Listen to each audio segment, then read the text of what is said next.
Bonjour à tous les gars, j'espère que vous allez bien. Bienvenue dans cette nouvelle vidéo de Paris Sportif dans laquelle on va parler de la 13e journée de Ligue 1. Je vais vous donner mes analyses et mes tips sur tous les matchs. Vous allez venir avec moi sur le bookmaker et vous allez venir avec moi aussi sur SoccerStat où on va regarder un petit peu quels sont les éléments intéressants pour venir analyser et prendre des bons pronostics. On commence par Reims contre Lens, mais juste avant, les gars, je vais donner un ticket exclusif, une énorme cote buteur pour ce week-end en Ligue 1 et ça dans mon canal Telegram. Si tu n'as pas Telegram, télécharge l'application.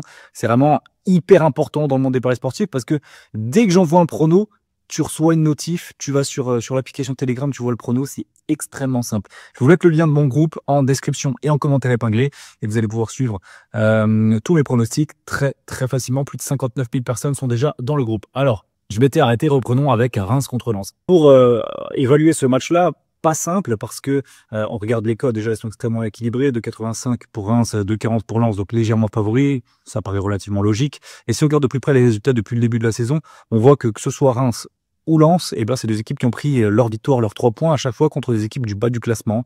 Brest, Saint-Étienne, Le Havre, Rennes, Nantes, Angers, Montpellier. Par contre, lorsque ça va jouer des équipes du classement, ça bégaye pour aller gagner. Alors pas forcément pour se prendre des raclés. On voit que Reims n'a jamais été ridicule cette saison. Ils ont jamais pris un gros score. Ils ont notamment fait 2-2 à Marseille, un partout contre Paris.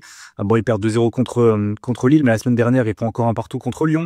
Alors que de l'autre côté, Lens, alors ça fait nul contre Lyon, nul contre Nice, nul à Monaco, mais ça perd quand même souvent limite plus que Reims. Ils perdent à Paris, à domicile contre Marseille, à domicile contre Lille. Voilà. Donc ici, l'option la plus logique, honnêtement, c'est le but pour les deux équipes avec un match nul au final. Le nul à 3,42, c'est la cote la plus haute, c'est intéressant. Et le but pour les deux équipes, il est à 1,65. Et si jamais on combine et qu'on prend une option un petit peu plus sûre, on va dire, parce que bon, je joue pas de 0-0, si un match nul sera un partout, 2 partout, le nul à 3,42, donc au but pour les deux équipes. Reims contre Saint-Etienne. Alors là, on a une équipe assez largement favorite et encore la cote ne fait que chuter. C'est Rennes à domicile contre Saint-Etienne. Il faut une relance. Sampaoli est arrivé la semaine dernière. C'était pas le match de l'année, clairement, contre Lille. Ils se sont fait logiquement dominer. Maintenant, on va voir ce qu'ils sont capables de produire à domicile face à Saint-Etienne, qui est une équipe du bas du classement. On va regarder Saint-Etienne.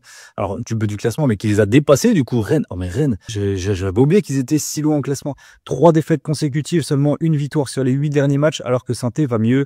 Ils ont battu Montpellier la semaine dernière. Contre Lyon, ils font un très bon derby. Ils battent Saint-Etienne à domicile 2-0. Ok. Le problème, c'est à l'extérieur. À l'extérieur, c'est pas ouf. Il y a eu le derby où franchement ils étaient pas mal, mais sinon ils sont en difficulté. Donc là, 4-2 contre Angers défaite, 8-0 à Saint-Étienne, 2-2 contre Nantes. C'est maintenant ou jamais pour Rennes. S'ils gagnent pas ce match à domicile face à Saint-Étienne, ça va clairement envoyer un signal ultra négatif à leur saison. Et d'autant plus que toutes leurs victoires de la saison, les 3 victoires, c'est à la maison. Saint-Etienne n'a gagné aucun match à l'extérieur. Ils prennent un seul point à l'extérieur. On est obligé de partir sur Rennes, mais voilà, la cote à 1,46, elle ne me plaît pas. À tout moment, il y a nul et puis ça foire. Rennes marque au moins 2 buts parce qu'ils sont capables d'encaisser pas mal. Mais Rennes marque au moins 2 buts à 1,47.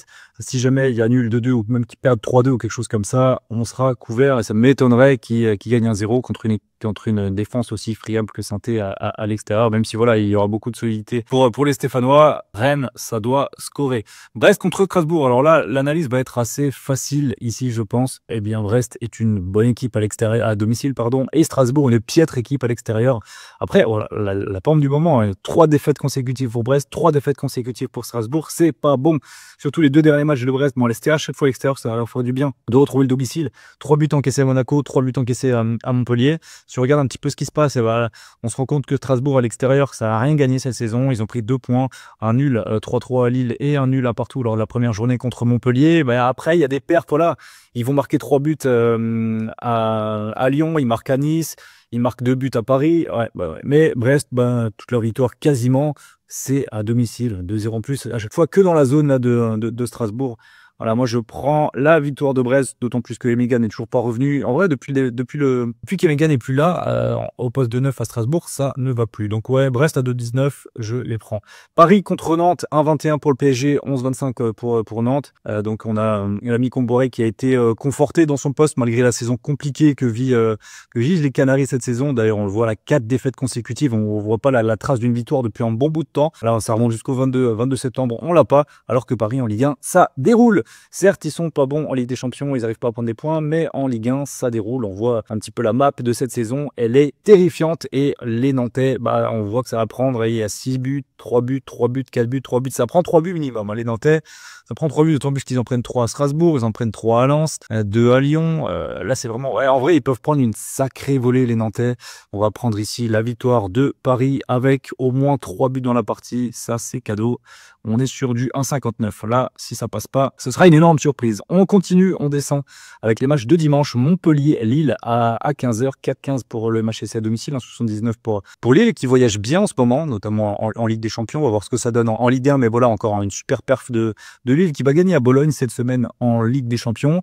Montpellier, bah, c'est toujours aussi nul, clairement, c'est toujours aussi nul. Mais toutes les victoires, enfin, les 2 victoires qu'ils ont prises cette saison, c'était à domicile. Ils ont tout perdu à l'extérieur. À domicile, ils arrivent quand même à faire des trucs, mais Lille, qui avait l'habitude d'être une excellente équipe à domicile et moins à l'extérieur, et ben cette saison nous fait un petit peu mentir, puisque le bilan à l'extérieur, il est très bon, avec une seule défaite.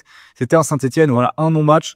J'ai envie de partir sur Lille, hein, j'ai envie de partir sur Lille, mais ouais, non, on va prendre les 2 équipes marques. J'hésitais entre plus de 2,5 buts et les 2 équipes marques, plus de 2,5 à 1,60, les 2 équipes marques à 1,57.